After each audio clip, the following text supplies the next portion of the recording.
susunod na programa ay rated PG. Patnubay at gabay ng magulang ay kailangan sa mga batang manonood. Ako nga pala si May Humeros Carausis, 41 years old, may anim na anak. Sa Manila. Kumbaga dito lang yung kinalakihan kong lugar. Na natuto ko maghanap buhay ng okay. Ako si Annalisa O. De Leon, 46 years old, nakatira sa 56 Bukidnon Street, Bagubantay, Quezon City.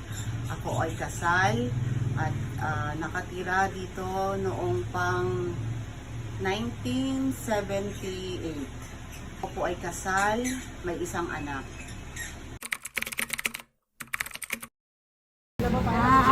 Alam ko pag-iisip sa mga anak ko yun. Turuan sila ng po at opo, gumala sila ng tanda, nakaw, masinungaling. Parang 10 commandments lang yun. Pero yun ang alam ko pag-iisip sa mga anak.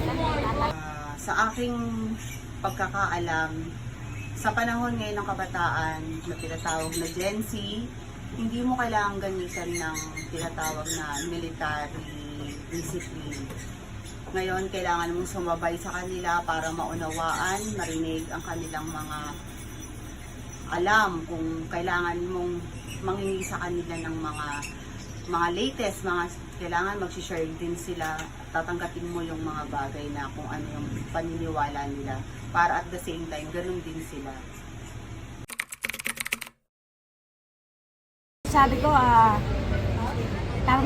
huwag natin silang sigawan, huwag natin hayaan na kung simple sa pag-cellphone, kasi isa sa mga yung pag-cellphone, nakakaano yun sa ano na parang hydration ng nakakasira kung bagay pag-iisip nila na doon na naka-determine. Dapat ano lang, parang kagaya ko pag nagpakain ako ng junk food sa mga anak ko once a week lang.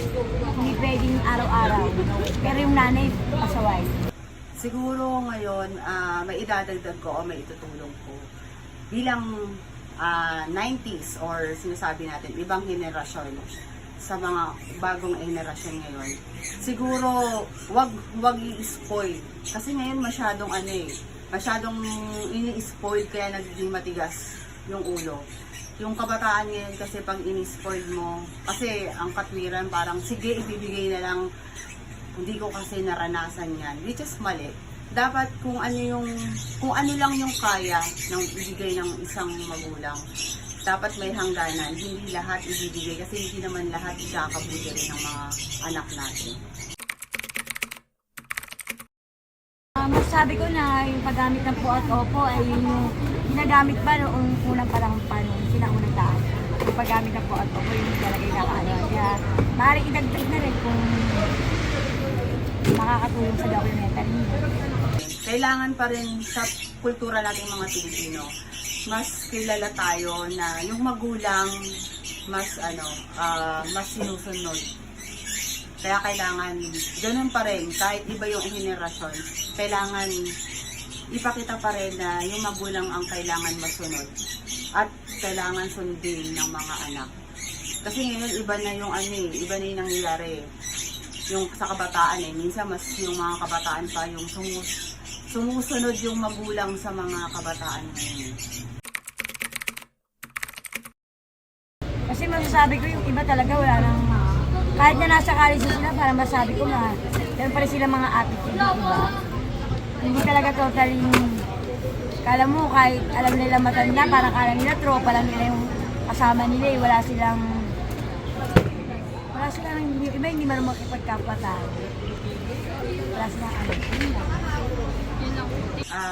Yung masyadong importante ito, lalo ngayon sa mga bagong nagiging magulang, para maging karagdagan sa kanila kung ano yung tamang pagpapalaki, pagdisiplina. Kasi ngayon yung kabataan niya yung masyado naging spoiled. Nung mga panahon ko, kailangan yung nanay ang masunod Kaya kailangan masusing sharing, parang ganun.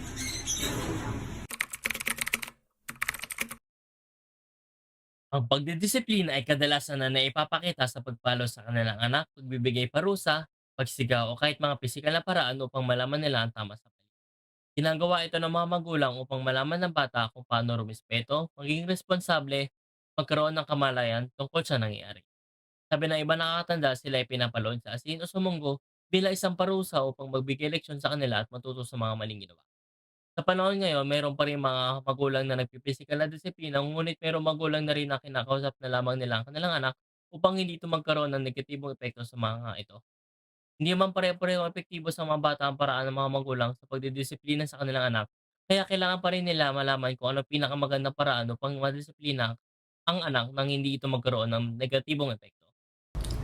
Ang paggamit ng tsinelas bilang pamalo sa pagdidisiplina ng mga kabataan ay nagsimula noong panahon ng mga Kastila. Ang pamamalo ay nag-ugat sa kung paano tratuhin ng mga Espanyol ang mga Pilipino sa panahon noon.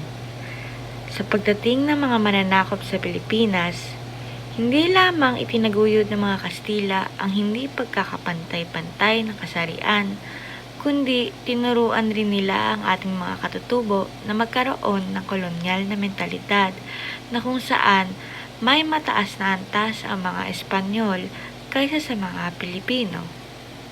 Kung kaya't ang paggamit ng dahas ay naging sentro upang magkaroon ng disiplina at manatili ang mga Pilipino sa kanilang linya na mas mababa sa mga Espanyol. Dahil sa paglaganap ng pamamalo noon, ito ay nadala ng ating mga katutubo hanggang sa ngayon. Kung kaya't nagsisilbi ang pamamalo bilang mabisang pagdidisiplina sa mga kabataan na kung saan ngayon ay marami nang bumabatikos sapagkat ang ganitong paraan ng pagdidisiplina ay mayroong negatibong epekto sa paglaki ng mga kabataan. Through the history, punishment has always been a critical part of the disciplinary process that Filipino parents impose on their children. In this way, children will learn to develop a sense of fear towards their parents, making them become more respectful and polite. This is commonly done when a child misbehaves or executes an inappropriate action. With this, here is the evolution of punishment among children in the Philippines. In the 20th century, children were punished using the traditional means, either by pinapalo sa puwet, pinapalo ng walis tambo, ng sinturon, tsinelas, dyaryo, hanger, walis tingting, o di kaya pagpingot sa tenga, pagkurot, at lalong-lalo na paninigaw. In addition to this, harsher method also implied such as pagluhod sa munggo o asin at pagsako pati warik. As a year passed by, more humane and sympathetic approach has been used to discipline children, with the purpose of trauma and fear. Their psychological state is being considered. This method involves counseling or one-on-one talk wherein the child could explain the reason behind his actions, making him free to justify his deeds. Its purpose is to also educate children about the nature of their actions in a more appropriate way without using any form of violence. As we all know, too much of anything can be bad. The same thing goes for punishment and discipline. When it's get out of the hand to the point where the child are already maltreated and hurt, it can be considered as a form of child abuse. In the present days, law have been established to protect the rights and well-being of the children against violence. There are also some organizations who are responsible for elevating the security of the children by supporting them with any necessary things. With the emergencies of this type of organization, harsh punishment among children is now minimized unlike the past. However, this doesn't mean that discipline is no longer imposed. It is still the evidence but in more appropriate and less violent approach. Ayon sa mga iba't ibang eksperto, hindi epektibong paraan ng pagdisiplina ang pamamalo dahil ito ay nagdudulot ng mga masasamang negatibo at panghabang buhay na epekto sa isang tao. Kabilang sa mga epekto ng pamamalo ay ang maaaring pagbuo ng mga agresibong pag-uugali sa mga bata. Ayon sa American Academy of Pediatrics, ang pamalo sa isang bata ay may malaking posibilidad na magdulot ng mga agresibong pag-uugali at pananakit sa ibang tao. Sinasabi sa pag-aaral na ang mga bata na nakakaranas ng physical punishment ay nagpapakita ng same behavior kung saan ginagawa din nila ito sa ibang bata as a form of bullying. Tumatatak din sa isipan ng bata na maaaring masolusyonan ang isang problema o suliranin sa pamamagitan ng dahas o pananakit. Isa rin sinasabi sa pag-aaral ay ang self-regulation skill or pagkawalang kontrol sa mga emosyon at behavior. Ayon kay Dr. Robert Segi ng American Academy of Pediatrics, ang mga batang nakaranas ng pamamalo ay nagkakaroon ng mababang self-regulation skills kung saan ang mga bata ay mabilis sumuko sa mga pagsubok o gawain. May mga short attention span at mas mabilis maapektuhan ng stress. Kabilang din sa mga epekto ng pamamalo ay ang pagbaba ng cognitive skills. Ayon sa research from University of New Hampshire, ang pamamalo ay nakakababa sa development ng cognitive skills sa isang bata at nagdudulot ito ng negative academic performance sa school. Ang pamalo or any physical punishment ayon sa US research noong 2019 ay nagdudulot ng antisocial behavior sa isang bata na maaari nito dalhin hanggang sa pagtanda. Sa mga sumali sa pag-aaral na may edad na 47 years old na may karanasan ng pamalo or any physical punishment, ilan sa mga antisocial behaviors na nakita ay ang paglabag sa batas, pagsisinungaling, pananakit, pagnanakaw, pagkawalang bahala at kawalan ng malasakit sa ibang tao. Sa lahat ng mga pag-aaral na ito, may isang bagay na laging sinasabi. Walang mabuting epekto ang pamamalo sa bata. Hindi rin ito mas epektibo kaysa sa ibang paraan ng pagdidisiplina. Kalakip sa mga nasabing impormasyon, narito si Dr. Romani, isang psychologist and author upang ipaliwanag ang mga epekto ng pagmaltrato at kung bakit hindi akma ang pang-aabuso ng mga magulang sa kanilang mga anak sa paraang pagdidisiplina.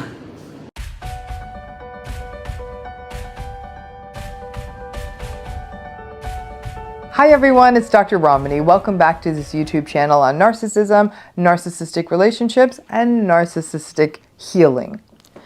So let's take on today's issue. I know that many people watching this channel have or had a narcissistic parent or parents, and it is a rough ride. You had to silence yourself to grow up like this. You had to shapeshift who you are, who you wanted to be, and what they wanted you to be. You learned to either be useful or stay out of the way or be what they needed you to be. You learn to silence your needs, your preferences, your hopes, your aspirations, and your sense of self. While in more severe cases of childhood narcissistic abuse, it may be major boundary violations that clearly qualify as abuse and may even culminate in post-traumatic stress or complex trauma. That certainly happens in a subset of cases, and it's a heavier set of clinical issues for the client and any therapist working with them. However, for the vast majority of folks who experience childhood narcissistic abuse, it's at that moderate or mild moderate level. And you, watching this video, may even be in this situation. Many people may look back at these childhoods and say, it was uncomfortable and anxiety-inducing and unhappy and confusing, and I even felt ashamed because my family just felt so weird and uncomfortable. You may look back and wish that your parents would have been more engaged or noticed you or had interest in you or interest in your aspirations or who you were or just liked you for who you were. But narcissistic adults sort of view everyone as pacifiers to turn to when they need to calm down.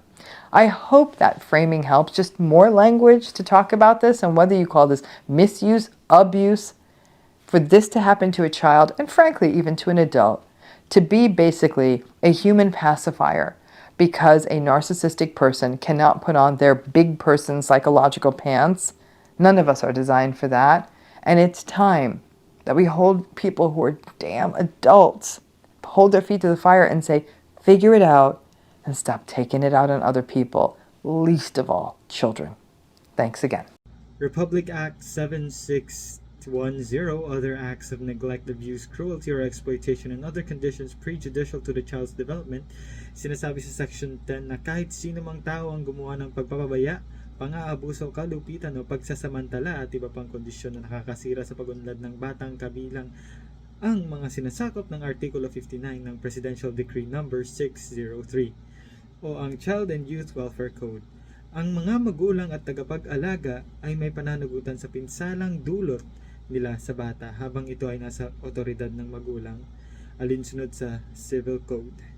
Habang ito ay hindi sakop ng Revised Penal Code, ito ay binago at sinasabi na dapat magdusa at parusahan ng alkalde na sila ay mabilanggo sa pinakamaiksing panahon at ito ay pagkakaroon ng kaparusahan na 14 years to 17 years imprisonment sa sino mang mapapatunayang nagsamantala, gumamit ng hikayat o pupuwersa sa isang bata sa malaswang gawain o magmodelo sa isang mahalay na pahayagan at pagbenta o pamamahagi nito.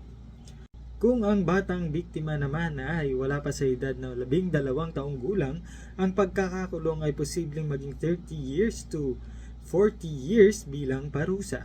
Ilalim din ng House Bill 226 ang sinumang individual na mahuhuling kasama ang isang minor de edad, 12 years old at pababa o 10 years old mahigit na mas bata sa kanya sa pampubliko o pribadong lugar, hotel, motel, beer joint, cabaret at iba pa, ay paparusahan ng 40 years, 8 months at 1 araw hanggang 17 years at 4 na buwan na pagkakakulong bukod pa sa multang hindi bababa sa 500,000 pesos.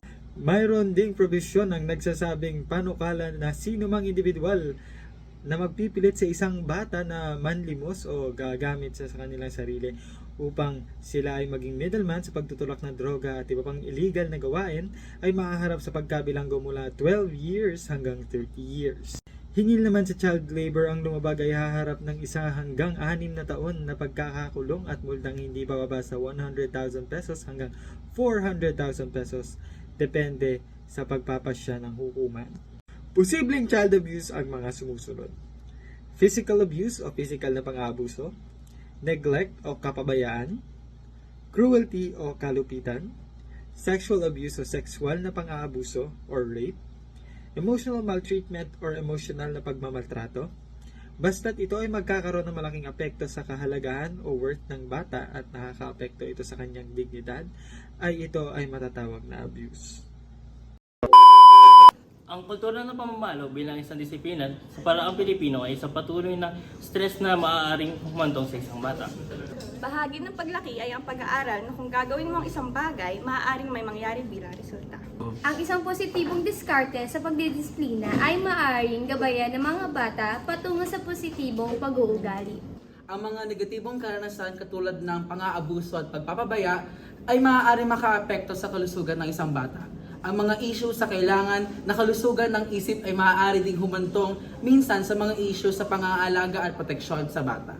Ang pagtukoy nito para sa iyong anak ay isang simpleng proseso na naghihikayat ng mas mabuting pag-uugali habang tinuturuan sila tungkol sa responsibilidad. Itinataguyod nito ang malusog na relasyon at hinuhubog sila upang maging We run the city. Downtown kinaladkadang QC, kami may-ari neto. 1103 hep ari stupid, tindig mo ako nag-invento. Ako may class kahit galing keto, chicksel ba ako ang premyo. Siya pumoste sa labas umaset, ang ina ako yung sumweldo. Bloopers. Malamig sa labas, nasa pipe malakit malakas. Walang stripe, di pwede umangkas. T-shirt, white po, agad ang swag. Totoo lang ako, di ako balagdag. Todo nakalaman, di pa ako malaglag. Di nila malaman laman. Pag-usapan namin ni pag-usapan ko hapon.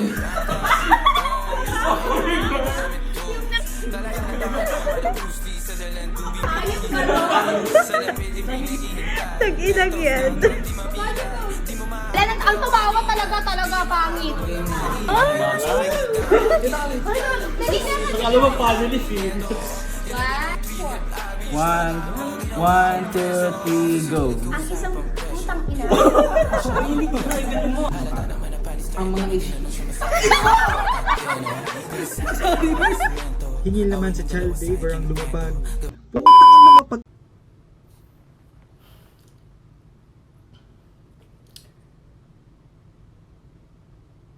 Ang pag...